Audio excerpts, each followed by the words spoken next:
வணக்கம். தினத்தகவல் செய்திகள். சித்யா பௌர்ணமியை முன்னிட்டு அமைச்சர்கள் மற்றும் அரசியல் கட்சி பிரமுகர்கள் சாமி தரிசனம் செய்தனர். காஞ்சிபுரத்தில் புகழ்பெற்ற சித்திரகுப்தர் ஆலயம் உள்ளது. சித்திரா பௌர்ணமி ஒட்டி இந்த ஆலயத்தில் அதிகாலை முதலில் பொதுமக்கள் நீண்ட வரிசையில் நின்று சாமி தரிசனம் செய்தனர்.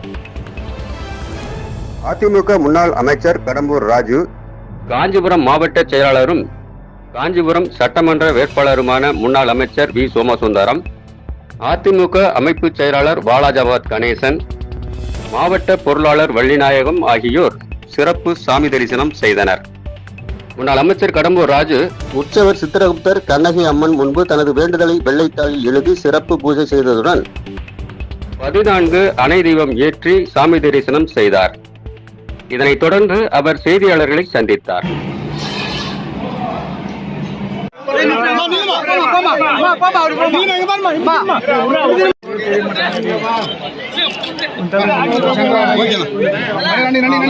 தமிழ்நாட்டு மக்களின் நலன் கருதி தமிழ்நாட்டு மக்களுக்கு நல்லாட்சி அமைய வேண்டும் என்ற நிலையில் இன்றைக்கு தேர்தல் நடைபெற்றிருக்கின்றது. மக்களும் அந்த எண்ணத்தில் வாக்களித்திருக்கிறார்கள்.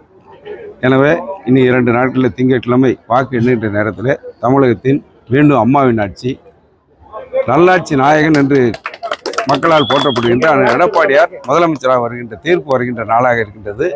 எனவே அதற்கும் சேர்த்து இன்றைக்கு வழிபட்டு இன்றைக்கு தமிழ்நாட்டு மக்களின் நலன் கருதி தமிழ்நாட்டு மக்கள் நலன் காக்கப்பட வேண்டிய ஆட்சி அமைய வேண்டும் என்று வழிபாடு செய்திருக்கின்றோம். இங்கேயும் சரி, காமாட்சி அம்மனையும் வழிபட்டிருக்கின்றோம்.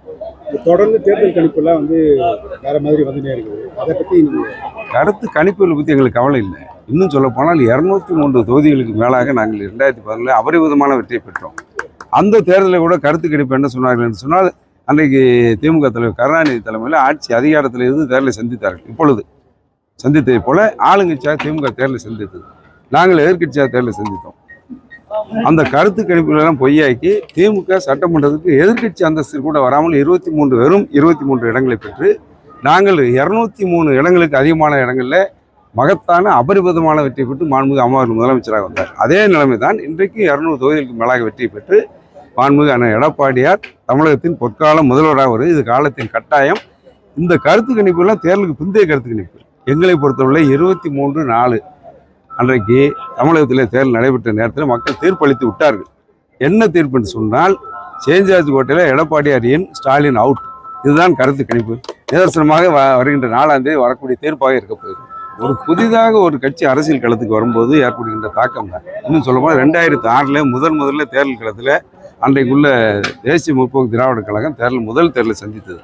கிட்டத்தட்ட 8.5% வாக்குகளை பெற்றார். அந்த நேரத்தில் இதே போல தான் அவர் செல்கின்ற இடங்கள்லாம் கூட்டம் கூடியது. தேர்தல் கூட கருத்து கணிப்பாக மிக அபரிவிதமான வெற்றியை பெறுவார் என்று சொன்னார்கள். கடைசியில் முடிவை பார்த்தால் அவர் ஒருவர் தான் வெற்றி பெற்றார்.